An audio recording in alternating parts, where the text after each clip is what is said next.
Hi guys, আমি পুতুল। স্বাগত জানাইতেছি আজ আরেকটি নতুন এপিসোডে। আজকে আমরা শিখব কিভাবে ফটোশপের যাবতীয় কাজ করা যায়। আজকে আমি আপনাদেরকে ফটোশপের যাবতীয় কাজ করে দেখাবো, এ টু জেড কিভাবে ফটোশপের সব টুলস কমপ্লিট ভাবে শেখা যায়। আশা করি ভিডিওটা দেখলে সবার ভালো লাগবে।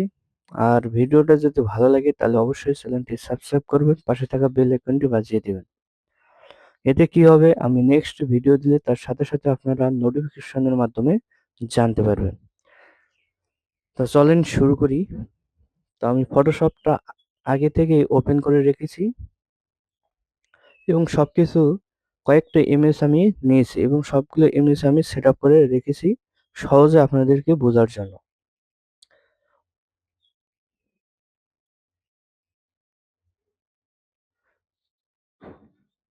প্রথমে আমি এই ইমেজটার কাজ করে দেখাবো আপনাদেরকে কিভাবে ব্যাকগ্রাউন্ড রিমুভ করে, কয়েকটি উপায়ে ব্যাকগ্রাউন্ড রিমুভ করা যায়।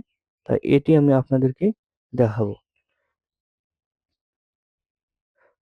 প্রথমে আমরা এখান থেকে অবজেক্ট সিলেকশন টুল সিলেক্ট করে নিব। তারপর এখান থেকে আবার কয়েকটা অপশন আছে, এখান থেকে আপনারা সিলেক্ট করে নেবেন লেসো টুল। আগে আমি রেক্টাঙ্গেল দিয়ে সিলেক্ট করে দেখাই আপনাদেরকে। রেক্টাঙ্গেল টুল সিলেক্ট করে নিলাম। এখানে অটোমেটিক ডিলিট করে নেবে আপনার ইমেজটাকে, অবজেক্টটাকে। তারপর এখান থেকে আপনারা কি করবেন, কিবোর্ডের ব্যাক স্পেস ক্লিক করবেন।